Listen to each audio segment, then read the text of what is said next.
Hello guys and welcome to Rving to the Sunset. I'm making this short video. We purchased this beautiful unit that you see there, and then we realized that we didn't have enough tank to take 2 showers. So had to do an upgrade to it and install this brand new tank.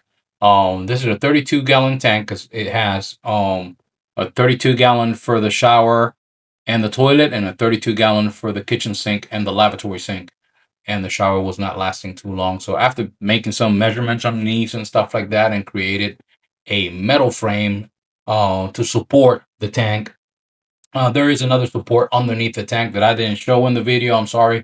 I didn't get a good full video of it, but just get a general idea. So the frame is already on.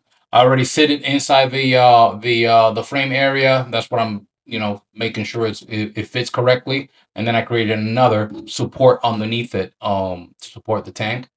After installing the tank, we have to do the drain part, which I had to run a new connection from the tank to the existing pipe.